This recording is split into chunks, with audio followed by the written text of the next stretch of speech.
Alright, good morning. Anyways, ganito no. Nakakakuha tayo ng maraming messages about expiration. Gilid natin ko dito. Kasi ito ang ating bagong friend. Lagyan natin dito. Habang tayo ay nagsasalita. Nakakakuha tayo ng maraming messages about sa expiration date, magdoming, gaano ba ang tinatagal niyan, gaano katagal ang tinatagal ng pellets, gaano ang tinatagal ng chicharon kapag naputok na. And eto, finally, makakapagbigay na tayo ng verdict dito. Tingnan natin, tama ba yung video natin. Okay, so yan, ganyan. POV tayo. POV, point of view. Okay. Ito yung pellets na kung natatandaan nyo, kung nakafollow kayo rito sa vlog natin, no? Ito yung pellets na hiniwalay ko from the start na bumalik tayo sa pagchichicharon. Okay? Ito siya. So, ito yung mga malalaki pang pellets eh. Kasi, ito na yung ginagawa ko ngayon eh. Bite size na siya. So, kita nyo, the difference between this. Laki. So, ito bite size. Ito yung mga nauna nating batches. And, ang kailangan natin malaman dito, Mang Doming, nagkaroon ba ng amoy? O nag-amoy, alam niyo yung parang expire na oil, yung ganong amoy. Nag-amoy ba na ganon? And, from my standpoint, after how many months to I think this is 2 months. Tignan ko yung date, lagay ko sa screen. Hindi na siya kasing fresh ng amoy ng bago. Oh, ito yung bago. So, ang amoy nito is, alam mong mabango kasi yung pellets eh. Pag gumawa ka. Pero ito, para na siyang may amoy amag. Oh, meron na, iba na. Kumbaga, pwede pa siya. Pero kung ibebenta mo, I don't recommend. Pwede pa siya siguro siya pansahog-sahog. Pero para sa akin, hindi na siya quality. Yung quality niya iba na. So, yan. So, our verdict. So, at least, siguro nakalabas siya mga a month. Mga ganyan, 1 month. Pero tignan naman natin kapag galing sa freezer. Meron tayo rin ginawa na naka-freezer, naka-vacuum seal before. Kaso lang, hindi talaga siya pwedeng ma-vacuum seal kasi since matigas yung coating noong pellets, nabubutas siya. So, buksan natin to. And, tas natin yung amoy. Ito yung itsura niya pag galing sa freezer. So, may nag-comment sa atin, Sir, yung sa akin, lagi ko nilalagay sa freezer, tapos tumatagal siya. Actually, kahit taon yan, tatagal yan, basta nasa freezer. Lahat ng perishable goods, pag nasa freezer, tatagal yan. Huwag lang yung mga gulay, kasi may sira rin yun. Okay, amoy natin. Walang pagkakaiba. The same dito. Very good. So, I therefore conclude na kapag nasa freezer siya, mas matagal talaga yung shelf life niya. Yan. This is 250 grams. Ang magagawa nito is dalawang ganito. Aray ko. Yan. Dalawang ganito. Yung pakete natin, as minention ko last time, this is the largest na yung ginagamit ko. Siya na yung pinakamalaki. Kasi usually nakikita nyo mga nire-resell sa Facebook, mga maliit lang yun, 120 lang yun eh. This is 170. So malaki ang difference.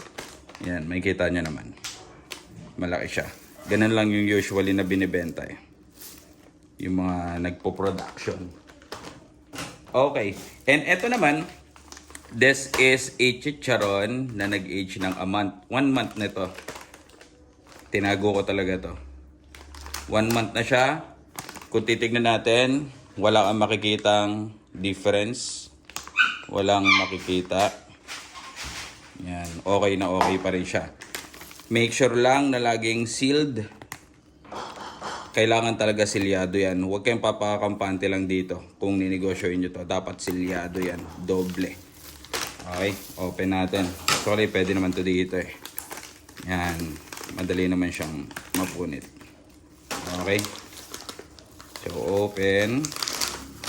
Tikman natin. So, after a month, okay pa ba siya? Good pa ba siya? Tikman natin.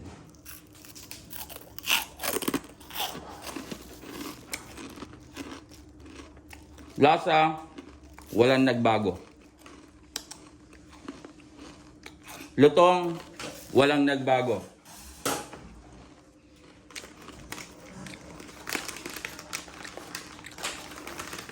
Isa pa.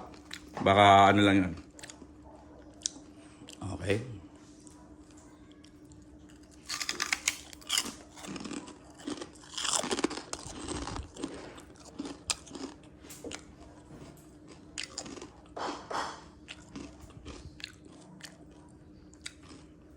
Boss, wala nagbago.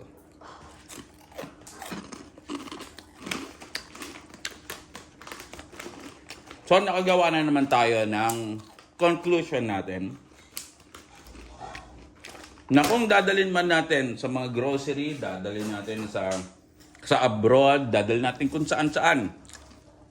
As long as sealed yan, airtight, maayos ang pagkakaluto, malinis ang pagkakaluto, hindi siya masisira. Ayan ang conclusion natin. A month siguro I think aabot to at least mga 3 months eh. Basta hindi lang siya binubuksan. Yun lang.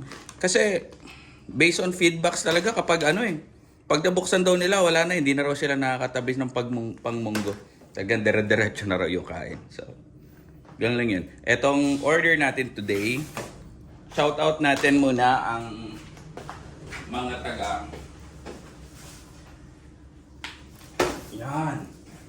taga-munisipyo ng Silang Cavite. Yan.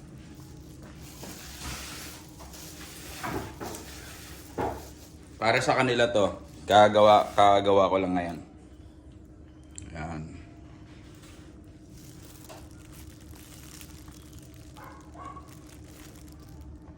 Yan, close up natin. Pumuputok-putok pa. Ito naman tayo titikim ngayon. Yung mga maliliit dyan. You know.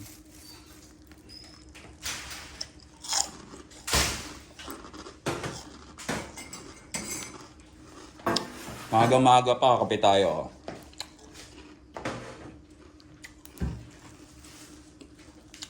The same. Walang pagkakaiba. Mapunta naman tayo dito sa pellets natin. Okay. Ito yung pellets natin. Makikita niyo yung difference sa laki. Sa laki. Nung before, mga una tayong gumagawa. Ito. Ay, meron pa pala tayong isang question. Sir, ano bang mas maganda? Yung pellets na matigas, like this. Ito. Pellets na matigas o pellets na malambot? Actually, both naman, pwede naman. Makukuha mo pa rin, ma-achieve mo pa rin yung talagang desire na chicharon. However, kapag in-stock nyo na ganito,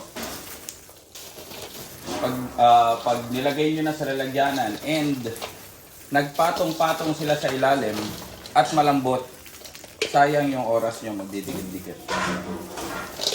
Although matatanggal nyo hindi yung reject. Matatanggal nyo. Kaso lang, sayang time consuming. Imbes na productive ka na, nagtatanggal ka pa. Kung ganito ang ginawa mo, di ba? Buhaghag na siya. Meron lang ilan-ilan na ganyan. Pero madali lang tanggalin. Kahit isang kamay mo, kaya mong tanggalin. Okay? Hindi man tayo lagi nakakapag-upload rito, no? Kasi alam niyo naman yung domain nyo, tamad Tamad tayo Pero may bibisitahin tayong naturuan natin ng siomai within this week. Nagre-resell na rin siya ng chicharon. Chicharon natin. Kapag kayo taga-Cavite, kayo taga-malapit lang naman, pwede naman kayo mag-resell. Pwede naman. May mga nag-message, sir, pwede ba mag-resell? Lagay nyo na kung taga saan kayo. Para at least magawa natin ng ng game plan. Kung paano natin gagawin, paano kayo mag-start ng negosyo. Kung talagang wala kayong supply makuha ng supply ng mga balat, supply ng mga baboy, Tignan natin, gawa natin ng paraan yan. No? So, ganyan dapat yung itsura niya. Much better yung ganyan. Boghag.